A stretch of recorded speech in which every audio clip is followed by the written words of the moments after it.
Good morning and welcome to Using Life Skills to Support Social Emotional Health at Home. Before we begin, I would like to take a moment to introduce myself. My name is Jennifer Clark and I'm Senior Administrator in the ESC department. But prior to this, I was also a social emotional learning expert and wrote the curriculum for the district. So that is why I chose this as my presentation topic for today. So let's start our session by reviewing our expectations and our commitments. On the screen, you'll see the expectations and learning commitments as you'll see throughout each of the presentations you visit today. In order to get the most out of our time together, we have expectations and commitments that we'll be utilizing. Please take a moment and read through this information that's on the slide.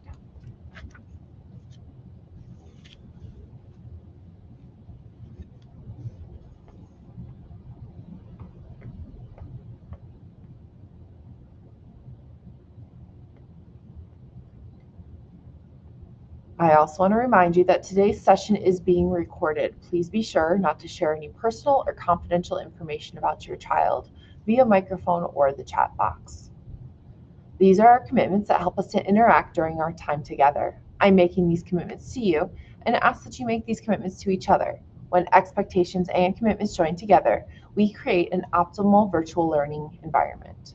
Consider which of these learning commitments you'd like to focus on today to support collaboration and learning, and also considering the environment that you're in.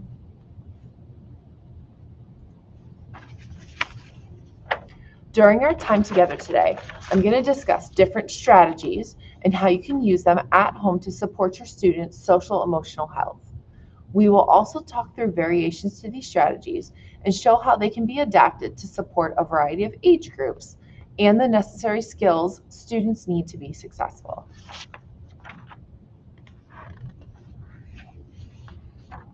It's important that we make connections with each other, just as it's important that our students make connections with one another. In the chat box, share something great, awesome, wonderful, positive that's happened to your student this year. But please remember not to include your student's name.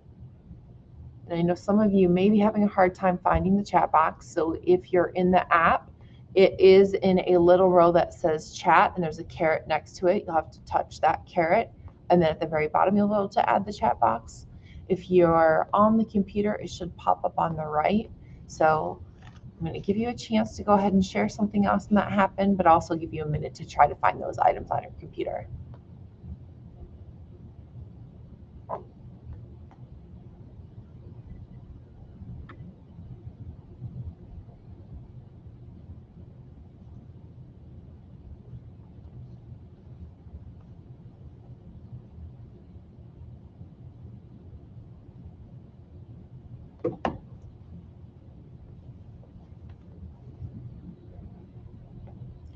So it is important to remember the positive and then help your child to build off those positive experiences throughout the year. All right, so I know there's a lot of words on the screen, but we're going to break this down and go through this. But what I'd like to do first is just point out these are examples of short-term objectives or benchmarks that relate to social emotional behavior goals on a student's IEP. Obviously, these would be two different students because the left side is elementary and the right side is high school. Go ahead and take a moment and just skim through those because we will revisit these throughout the rest of the presentation.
So I would just like to take a moment to point out that if you're looking for the presentation or the links that I'll be using throughout the presentation, if you're in the app, if you just scroll down to the bottom, you'll see a link that says attachments. There you'll find a copy of this presentation.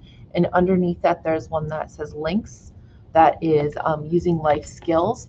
And that is the link that we'll use throughout our session today. So if you are on a computer and want to open it on your phone so you can see it, or maybe have it in two separate windows on your computer, that's fine as well. So what I'm going to do is I'm going to model my thinking as I take you through one of the students' benchmarks, and then I'll provide some resources with ideas on how to support that benchmark at home. Finally, you'll have the opportunity to review a benchmark, use that same resource, and identify strategies that you could try at home to support your student. While the benchmarks on the screen are labeled as elementary or high school, you may see how these benchmarks could be modified to support learners at a variety of different levels.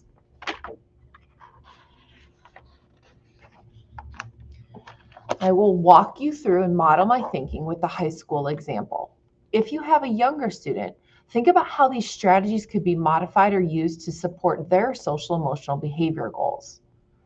So there is a link to this full-size Genially in the app.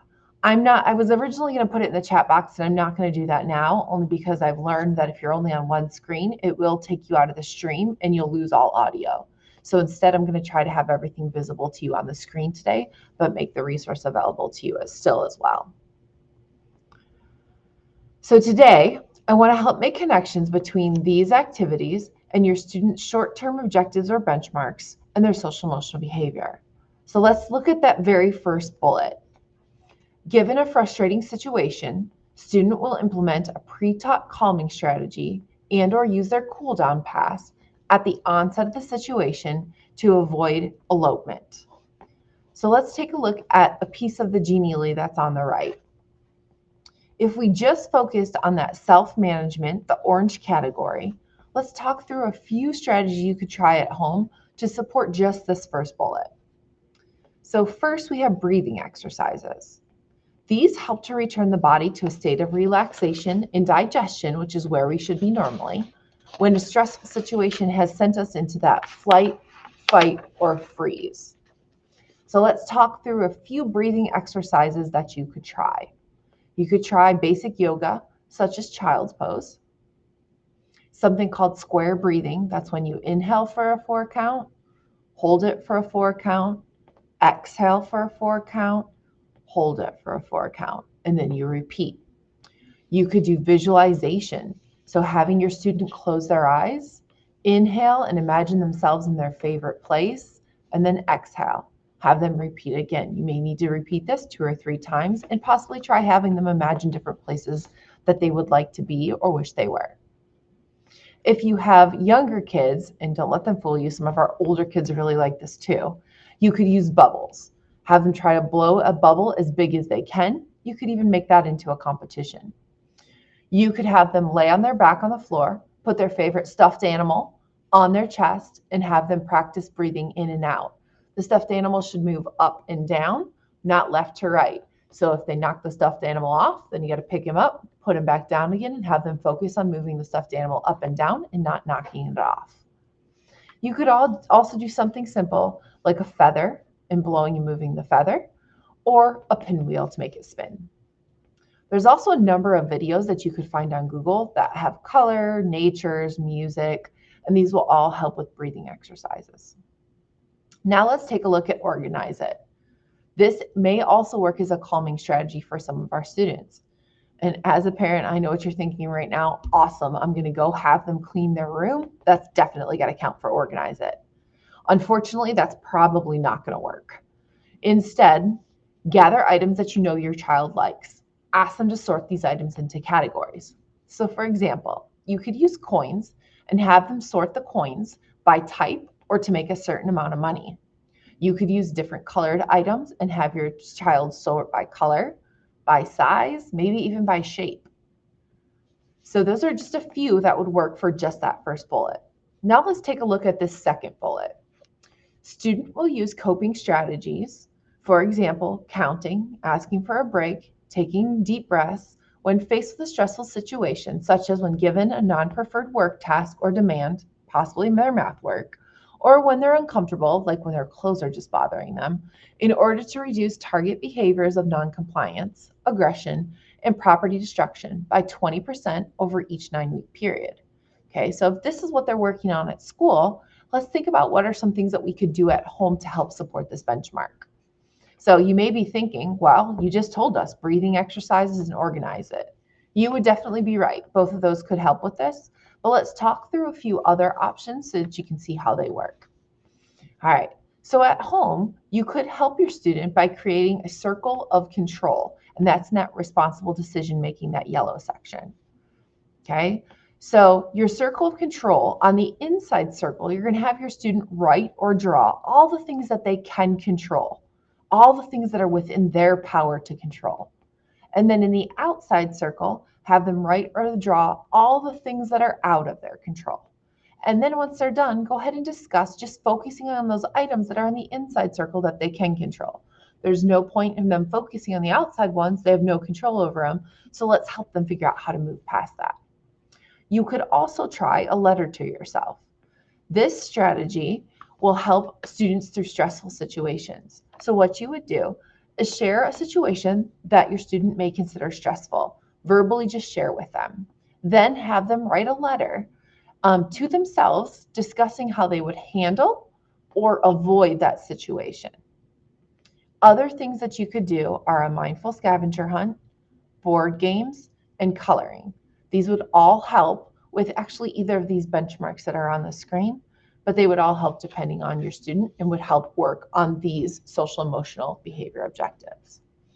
All right, so I'm just going to talk you through what this looks like because I know that if you're looking at the Genially, you can't hear me. So when you open the Genially using the link that's in the app, what's on the screen on the right-hand side will actually become animated. So all those little plus signs are going to move and they're going to blink.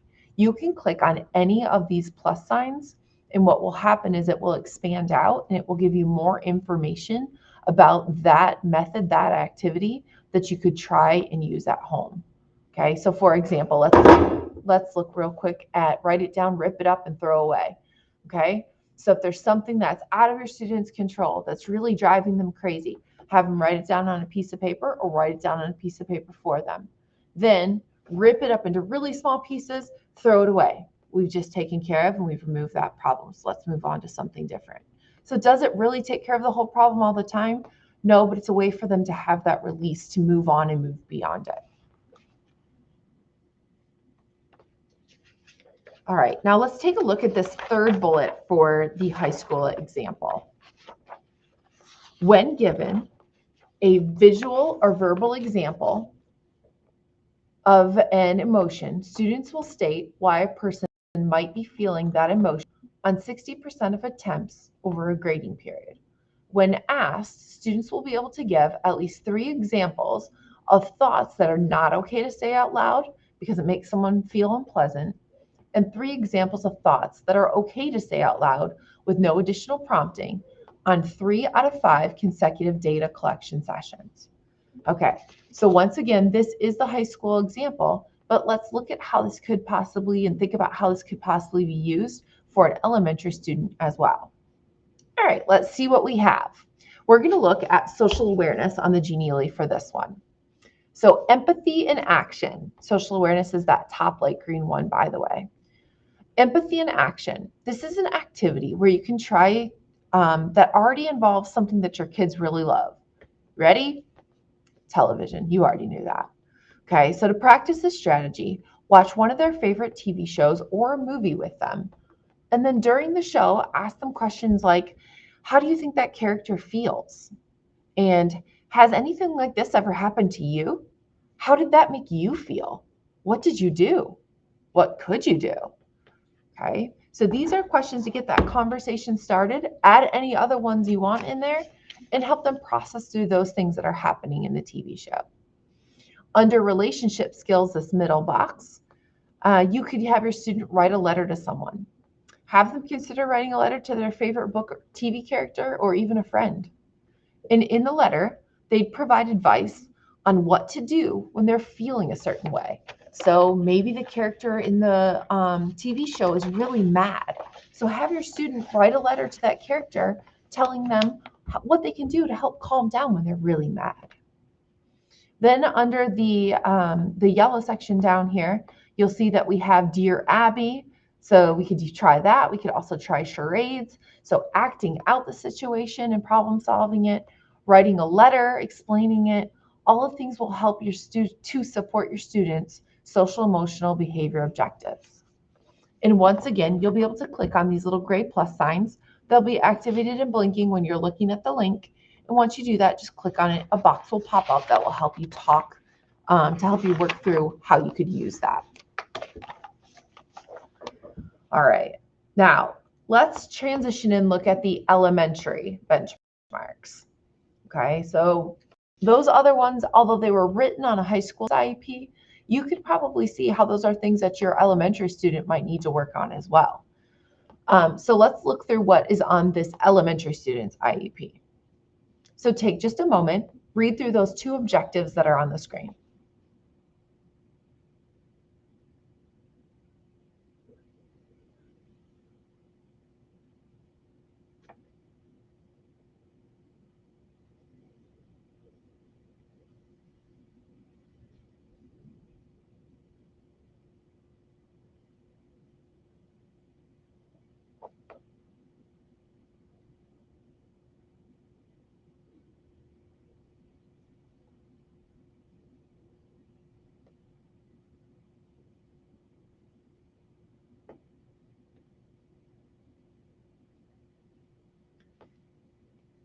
All right, now that you've had a chance to read, go ahead and focus on that intrapersonal section, so that orange section of the Genially.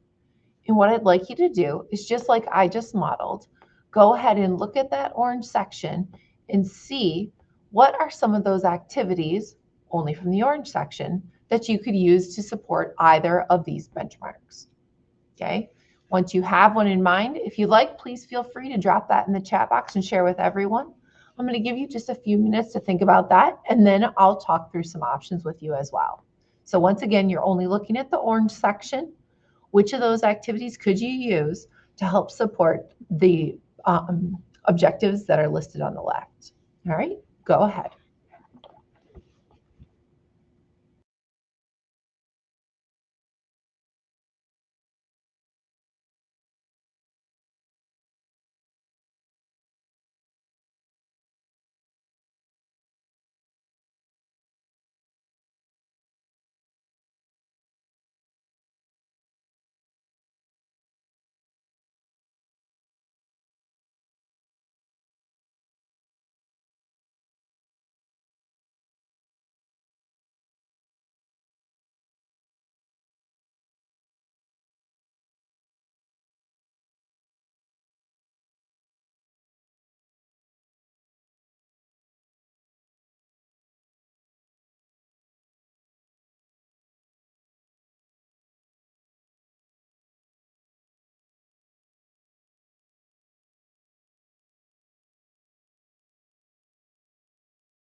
Okay, so I did just drop for you the link in the chat box to the full-size Genie, but I do just want to remind you that if you do click on it and it's not in a separate window, you will lose the live stream from this room.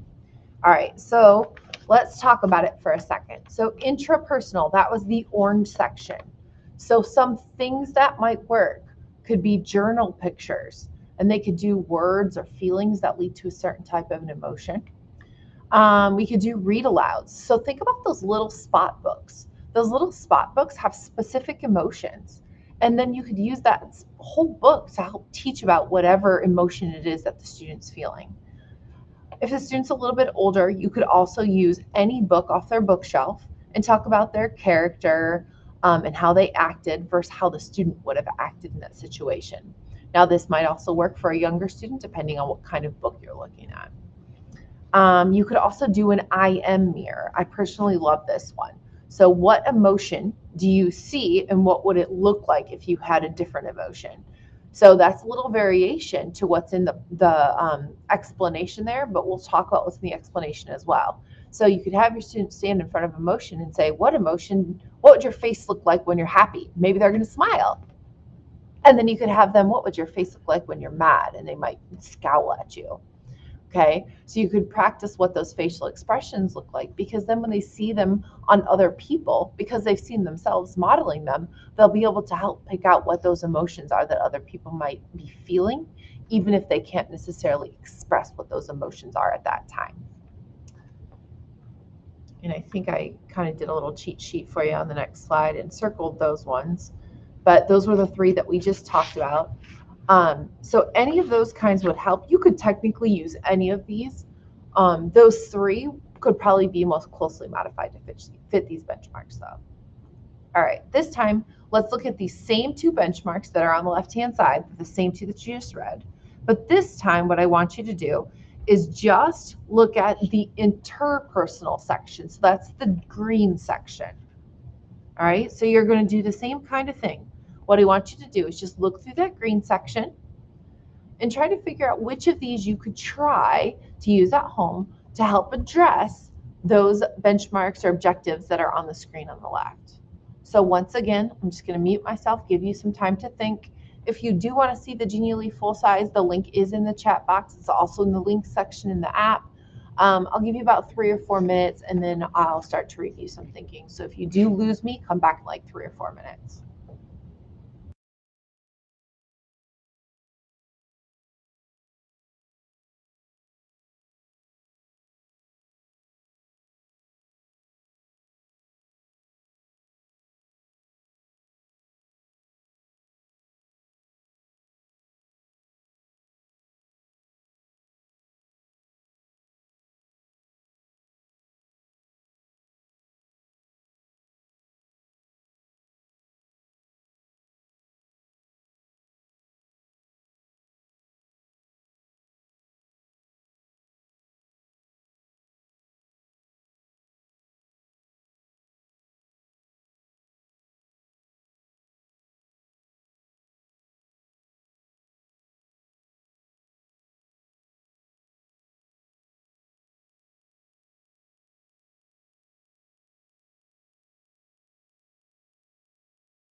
All right, so now let's look at some different strategies that we could use from that interpersonal section, that green section.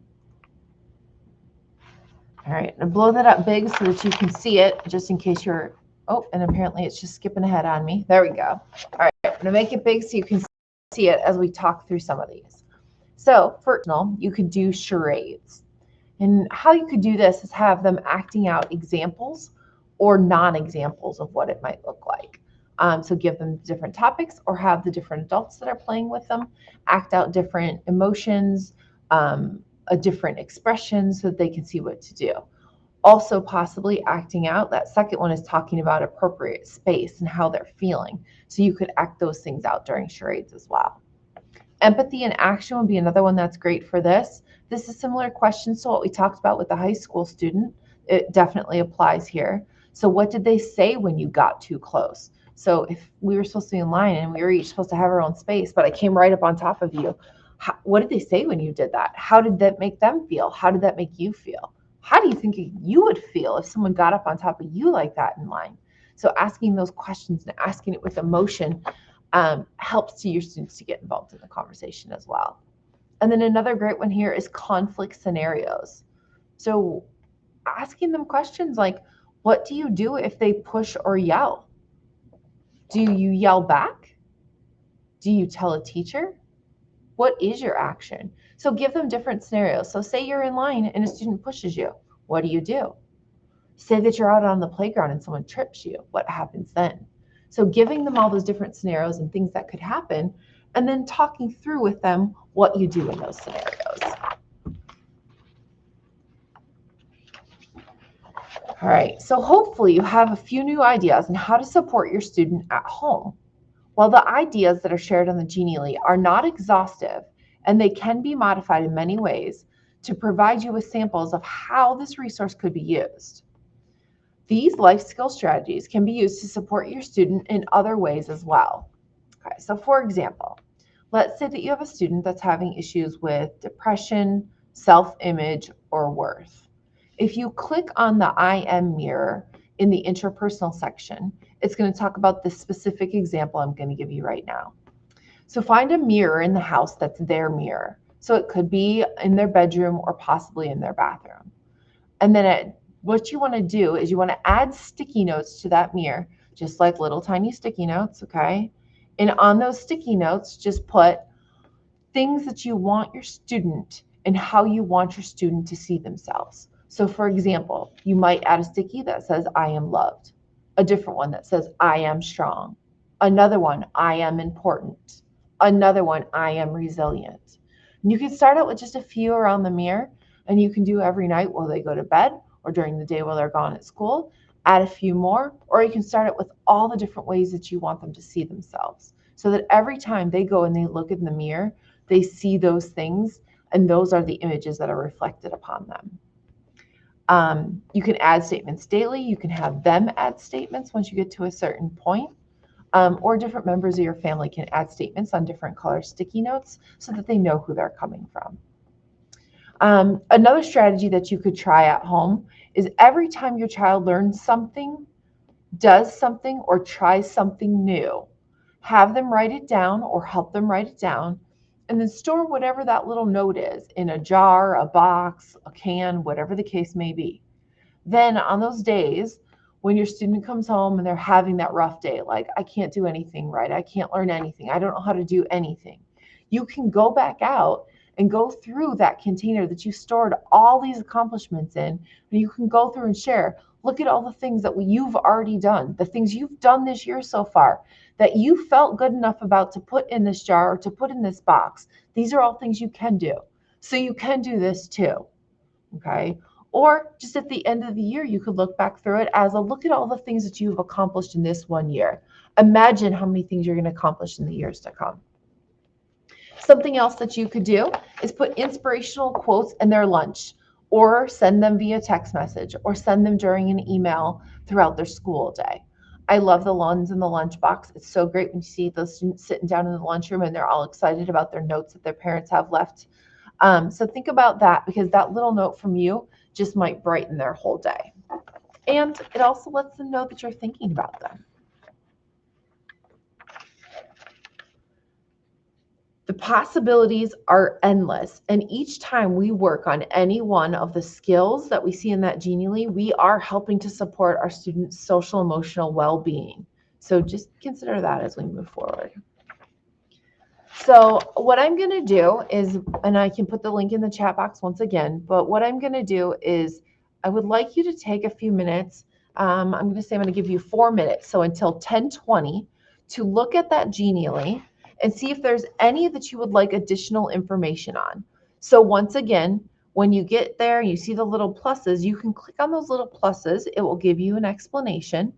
And you can also expand that out. So if there's any that when you see them, you're like, I just don't really understand what it's saying, come back into this room and I'm go through with you how you could use those. So I'm going to give you about 4 minutes. At 10:20, we're going to meet right back in the same spot, just in case the Genially takes you out. Okay. And we'll talk about any of those that you'd like to discuss further.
All right, welcome back. Hopefully you were able to use those few extra minutes to explore that Genially a little further, to click on those little pluses and get that to expand and see how that worked.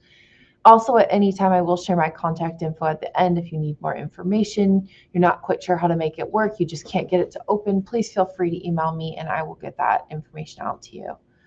If there is anyone that saw any of these that they're just not sure how they could use it or they'd like some more information, you can go ahead and put that, which one it was, in the chat, and we can talk through that a little bit more.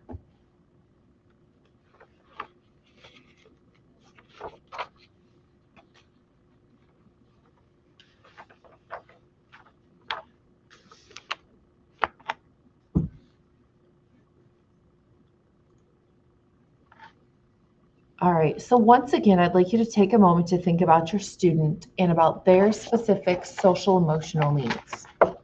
One more final time, go ahead and look at that genially, and I have all the pieces down on the screen, just stretched across instead of in one tall column. And what I'd like you to do is take a moment, think about your student, think about their personal social emotional needs, and then select one of these strategies that you will commit to trying with your student. So I'm going to pause right here to give you an opportunity to think, which one of these strategies will you commit to trying with your student?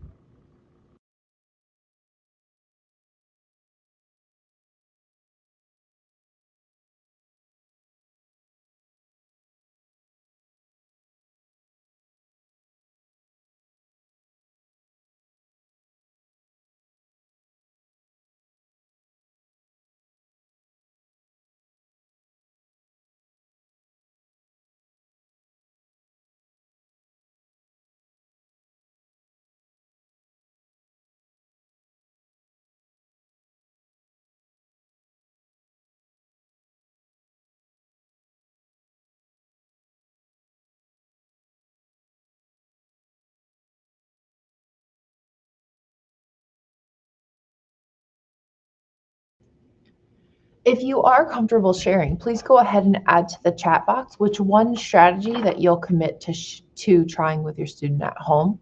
And while I'm giving you a minute to be brave and take that step and share in the chat box, I'm going to share. I am going to actually do a combination. I looked at these two and I was like, ooh, these could be fun to put together. I'm going to do some type of a combination of the inspirational quotes with the I am mirror. So I actually did the I am mirror for about half of our ESE team and went around and did it in all of the restrooms in our public areas. But I think what I'm going to do is a twist to that and do them both together and add inspirational quotes this time when we do it. So it will have the I am statements also with a different quote to kind of keep everyone fired up, keep us all moving forward, and keep us working towards that same goal. So if you'd like to share and you'd like to be brave, that's great. If not, I completely understand.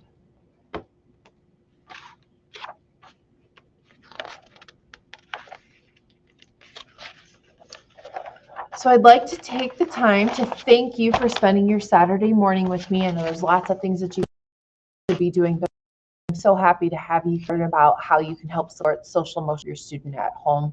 I would like to also give a special shout out to Nicolette Allen, who's a senior administrator in the professional learning department, who I used to work with on the social emotional team, who helped me write this presentation for you guys today. And our hope is that you now are armed with some new ideas that you can try at home with your student. If you have any questions, please feel free to reach out to me. I'm available by email. It's there on the screen. And once again, thank you for joining me today.